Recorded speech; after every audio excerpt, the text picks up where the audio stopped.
여러분 반드시 부흥이 일어나야 됩니다. 그래야 수많은 영혼들이 살 수 있습니다.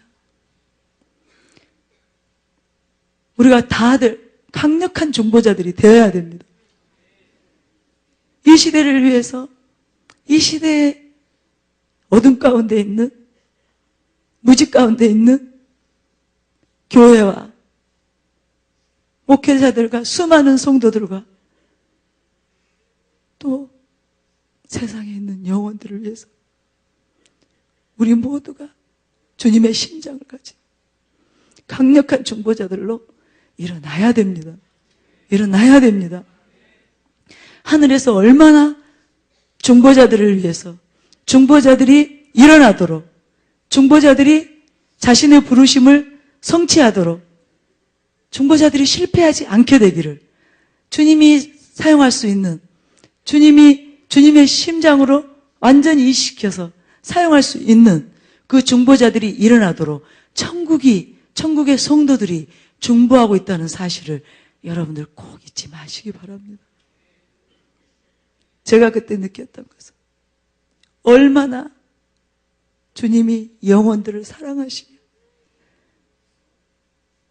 지옥으로 가고 있는 한 영혼 한 영혼 때문에 주님이 얼마나 탄식하고 아파하고 고통하며 눈물을 흘리고 계시며 천국이 나 같은 중보자를 위해서 천국의 성도들이 중보하는 거기에 천국이 집중되고 있는 그것을 통해서 제가 본 것은 바로 하나님의 세상을 향한, 우리를 향한, 영혼들을 향한 사랑을 제가 보게 된 것입니다.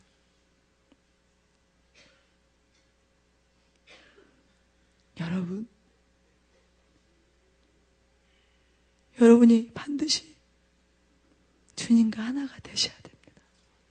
주님의 심장을 가지셔야 됩니다. 주님의 눈물을 흘리셔야 됩니다. 우리의 기도가 하나님이 원하시는 그 분량이 채워져야 그 기도가 땅에, 그 눈물이 땅에 쏟아질 때 수많은 생명들을 추수할 수 있습니다. 우리가 가만히 있는데 대부분과 대추수가 오는 것이 아닙니다. 우리가 기도하지 않는데, 우리가 주님의 심장을 가지고 눈물을 흘리지 않는데 그 대부분과 대추수가 오는 것이 아니라 우리가 주님의 심장으로 구할 때, 우리가 기도할 때, 그때 비로소 주님이 그 일을 하실 수 있습니다. 하늘의 군대가 이 땅으로 보내지는 것입니다. 천군 천사들이 보내지는 것입니다. 그래서 우리는 절대로 여기에서 물러나서는 안 됩니다. 여기에서 머물러 있어서는 안 됩니다. 여러분이 이 집회를 통해서 주님의 그 심장 속으로 들어가게 된다면, 그래서 여러분의 눈물이 아니라 주님의 눈물을 흘리게 된다면 이 땅에 반드시 엄청난 부흥이 올 것입니다. 루잉글 목사님이 부흥의 우물을 다시 바라는 책을 썼습니다. 거기에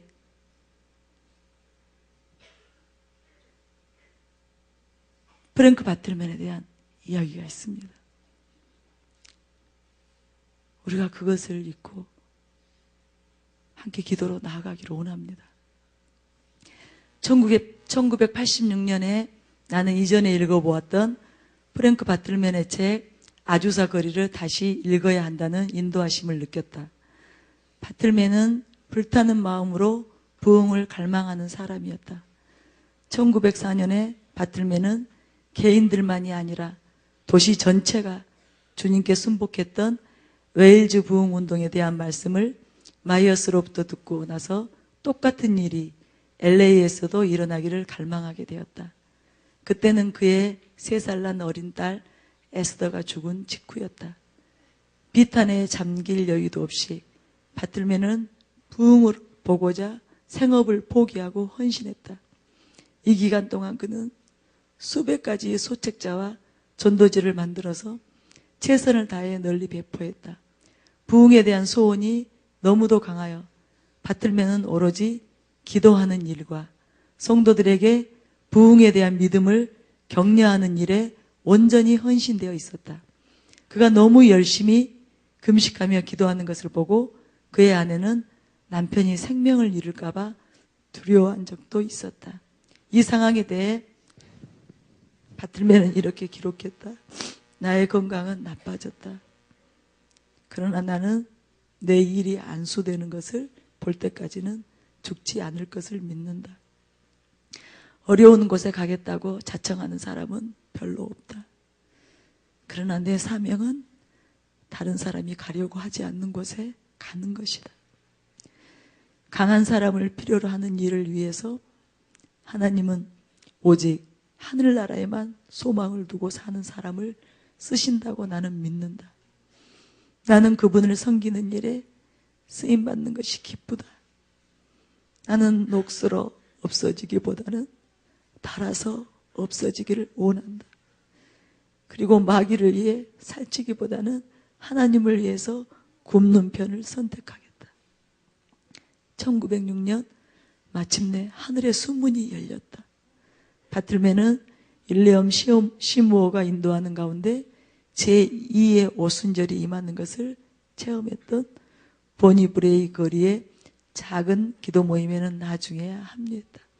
1986년에 아주사 거리를 두 번째로 읽으면서 나는 장기간의 금식 기도에 들어갔다.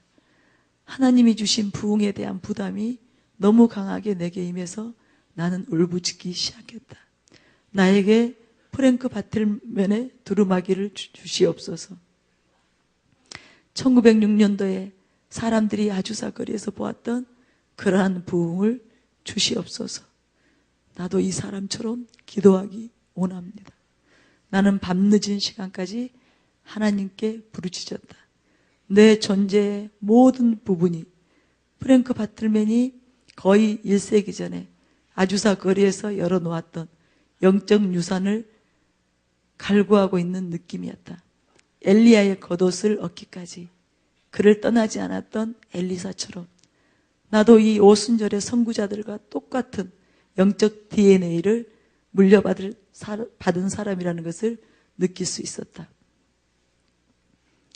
사실은 영적인 전수 과정은 바로 그날 밤에 진행되었다. 내가 기도하며 부르짖을 때 나는 믿음의 조상 프랭크 바틀맨의 우물을 다시 파라는 인도하심을 받았고, 부담감이 덜어졌을 때 나는 잠자리에 들었다. 제가 가운데를 생략하고 있겠습니다. 나는 1986년의 그날 밤에 프랭크 바틀맨의 겉옷이 일정한 정도의 분량으로 내게 임했으며 부흥을 향한 그의 마음과 내 마음이 연합되었다고 믿는다. 나는 이 도시의 저변에 흐르는 부흥의 물줄기에 내가 연결되었음을 안다. 나는 자기의 아버지가 살았던 곳에 다시 돌아가서 아버지가 팠던 우물을 다시 파고 그 물을 마시는 이삭이 된 느낌이다. 아주사의 부흥, 그 이후 100년 후에 그보다 더 강력한 부흥이 일어난다고 예언이 됐죠. 지금이 그때입니다. 지금이 그때입니다. 우리도 이 땅에서 일어났던 그 부흥의 우물을 다시 파야 되는데 그 부흥은 이전의 부흥과는 완전히 다른 차원의 부흥입니다. 그것을 위해서 우리가 대가 지불하며 나아간다면 여러분이 결단한 그 순간부터 프랭크 바틀맨이 그토록 부흥을 열망했던 것처럼 루잉글 목사님이 또 그 영적 DNA를 물려받아서 그 일을 위해서 그렇게 금식하며 나아갔던 것처럼 우리가 결단하고 나아간다면 우리가 반드시 그 놀라운 100년 이후에 그 부흥이 성취되는 것을, 그 예언이 다시 더 큰 부흥이 온다는 그 예언이 성취되는 것을 우리가 취할 수 있을 것입니다. 반드시 취해야 됩니다. 그 부흥을 우리가 취해야 됩니다. 그 일을 위해서 이제 우리가 주님께로 더 큰 갈망을 가지고 더 큰 헌신을 가지고 더 확고한 그 주님의 그 사랑, 영혼들을 향한 그 사랑을 우리의 심장에 이식시키고 그것을 목적으로 기도할 때 반드시 부흥이 이곳에 시작될 것입니다. 부흥의 불이 붙게 될 것입니다.